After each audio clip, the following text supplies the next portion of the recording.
Hammaga Assalomu alaykum Broker Trade, ya'ni O'zbekistonda ishonchli bo'lgan brokerlar haqida ma'lumot beruvchi yagona kanal.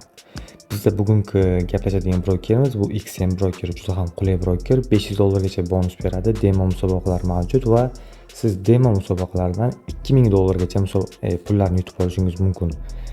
Bu musobaqalarda qatnashaman deydiganlar uchun bundan keyingi videolarda albatta chiqarib boraman.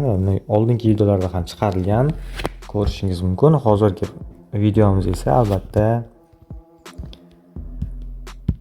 opisiyaniyada ko'rgan bo'lganingizdek MT5 platformasiga XM brokerdagi akkauntni ulashingiz kerak bo'ladi. Mana bu yerdan kabinetga o'tib olishimiz kerak. Mana ko'rib turibsiz, bu yerda shaxsiy kabinet deb albatta o'zbek tiliga o'tkazganingizdan so'ng mana shu yerda buyruq chiqadi. Ustiga bosamiz va bizni kabinetimizga olib kiradi. Mana bu yerda haqiqiy va demo demoqda, ya'ni real va demo akkauntlar.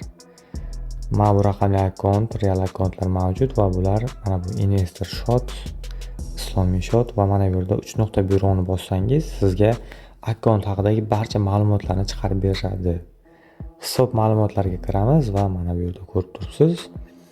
Kredit belgisi 1001 va ID akkauntniki qaysi serverga ulanganligi kopirovать qilib olamiz va bizga endi MT5 platformasi kerak bo'ladi va qo'yamiz. Qidiruv byuroni bossak bizga mana XM Global Limiteddan chiqdi. Albatta mana bu yerda qarang, o'zgarib qoladi. Mana bu yerda MT5 6, men qo'ygandan keyin MT5 11 bo'lib qoldi. Shuni bunday qaraymanda MT5 6 ni tanlash kerak bo'ladi. Va bizda login kirit demoqda, ya'ni ID'sini kiritamiz va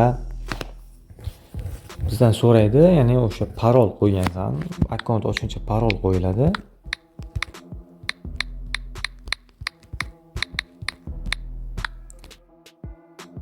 Va ko'rib turibsiz, mana bizda shot ulandi. O'sha ID, o'sha $0.00.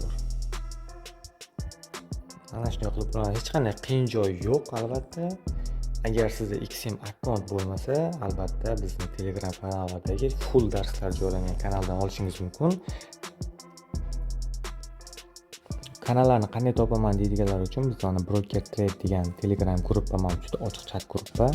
Mana shu gruppaning opisiyaniyasida mana XM Global Limit broker haqidagi videolar joylangan.